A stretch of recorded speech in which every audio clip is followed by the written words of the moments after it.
India's most haunted village, बेमनी गांव। वर्तिका को विश्वास नहीं हो रहा था कि उसके कॉलेज की बेस्ट फ्रेंड पायल की शादी हो रही थी। आज ही उसके घर पर पायल की शादी का कार्ड आया था। पायल का परिवार हिमाचल के बेमनी गांव से था और पायल की शादी भी उसी गांव में थी। वर्तिका बहुत एक्साइटेड थी क्योंकि वो पहली बार कोई पहाड़ी शादी अटेंड करने वाली थी। वर्तिका 2 दिन बाद ही अपना सामान लेकर बेमनी गांव पहुंच गई। गांव में घुसते ही वर्तिका पहाड़ों के नजारों में खो गई, पर तभी उसके सामने कुछ अजीब सा हुआ। एक आदमी जोर जोर से चिल्लाकर एक पेड़ पर अपना सर मार रहा था और उसके सर से खून भी बह रहा था, पर आसपास के लोगों को मानो उससे कोई फर्क ही नहीं पड़ रहा था। वर्तिका को उस आदमी के पास जाने से भी डर लग रहा था, पर उसने हिम्मत करके जैसे ही उस आदमी को रोकने के लिए उसकी तरफ कदम बढ़ाए, 2 लोग उस आदमी के पास पहुंचे और उसे बाजुओं से पकड़कर कहीं दूर ले गए।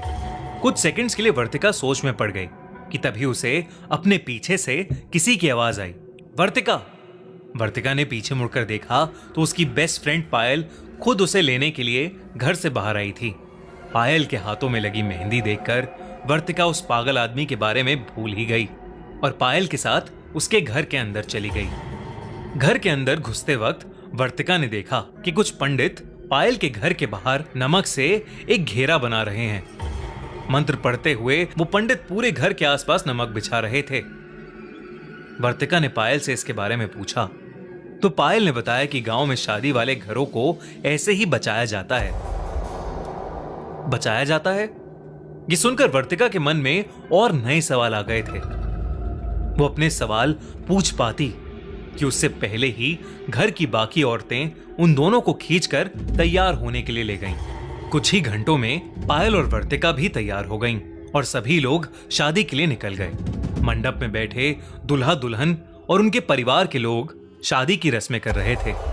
उसी रस्म के बीच पंडित ने पायल को मंडप में जल रही आग में घी डालने को कहा, लेकिन तभी पायल मंडप में बैठे बैठे अचानक से अपने सर को बाईं और दाईं तरफ हिलाने लगी। पंडित के दोबारा कहने पर पायल ने सीधा पूरा घी का डब्बा उठाया और उस आग के अंदर फेंक दिया। आग बहुत ज्यादा भड़क गई और पंडित का एक हाथ आग से जलने लगा। वर्तिका मंडप के पास ही बैठी थी और ये देखकर उसकी आंखें फटी की फटी रह गईं। देखते ही देखते पायल के हाथों का रंग काला पड़ने लगा और वो जोर जोर से अपने हाथों से जमीन पीटने लगी। घूंघट के नीचे उसका चेहरा तो नहीं दिख रहा था, पर उसके काले हाथ देखकर वर्तिका की हालत खराब हो गई थी। पर मंडप में बैठे लोग वहां खड़े होकर बस पायल को देख रहे थे। उनमें से कोई भी डरा हुआ नहीं लग रहा था। वर्तिका को यह बात और भी ज्यादा अजीब लगी। वो जब से बेमनी गांव में आई थी तब से कुछ ना कुछ अजीब घटे जा रहा था, जो वर्तिका के लिए तो बहुत डरावना था, पर बेमनी गांव के लोगों के लिए शायद आम बात लग रही थी। तभी वर्तिका को पायल की जोरों से चीखने की आवाजें आईं और उसका घूंघट उसके सर से हट गया। घूंघट के नीचे से जो चेहरा दिखा वो पायल का बिल्कुल भी नहीं लग रहा था। उसकी आंखें लाल पड़ी थीं, बाल एकदम बिखर गए थे और उसके दांत नुकीले हो गए थे। वो एक पागल जानवर की तरह आवाजें निकाल रही थी। पायल का बड़ा भाई तेजी से मंडप से निकला और कहीं बाहर चला गया। वहां पर बैठे लोग अब भी बस शांति से पायल को देख रहे थे। वर्तिका से अपनी दोस्त की ये हालत देखी नहीं जा रही थी और वो हिम्मत करके उसके पास जाने लगी कि तभी पायल की मम्मी ने वर्तिका को रोक लिया और उससे कहा कि पायल बिल्कुल ठीक हो जाएगी, बड़े पंडित जी बस आते ही होंगे। लेकिन देखते ही देखते पायल की हालत और खराब होने लगी थी। उसने अपने हाथों से अपने ही बालों को खींचना शुरू कर दिया और वो किसी अनजान भाषा में कुछ बड़बड़ाने लगी। वर्तिका की नजरें पायल से नहीं हट रही थीं। पायल का यह रूप देखकर वर्तिका कांप गई थी। उसे यह नहीं समझ आ रहा था कि आखिर कोई भी पायल की मदद क्यों नहीं कर रहा है। उसने जोर लगाकर पायल की मम्मी से खुद को छुड़ाया और पायल के करीब चली गई। वर्तिका ने पायल से बात करने की कोशिश की और पायल थोड़ी शांत हो गई। पायल के शांत होते ही वर्तिका जैसे ही उसके करीब गई, पायल ने दोनों हाथों से वर्तिका के गले को पकड़ लिया और जोर से उसका गला दबाने लगी।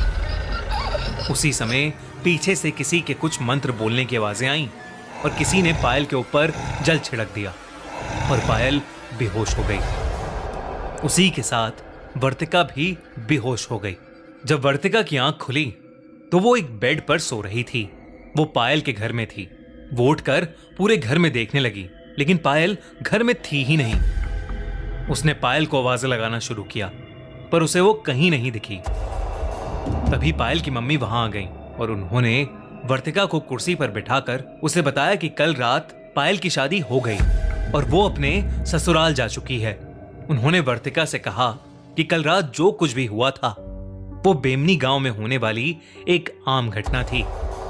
उन्होंने बताया कि बेमनी गांव पर कई सैकड़ों साल पुराना एक श्राप है।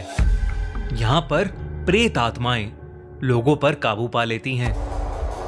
वैसे तो मंडप के बाहर भी सुरक्षा कवच बनाया गया था, पर किसी ने उस कवच को मिटा दिया था। इसलिए पायल पर एक बुरी आत्मा हावी हो गई थी। ये सब कुछ सुनकर वर्तिका को विश्वास नहीं हो रहा था। उसने पायल को फोन किया तो पायल बिल्कुल सही सलामत अपने नए घर में थी। वर्तिका उसी दिन बेमनी गांव छोड़कर अपने घर वापस चली गई।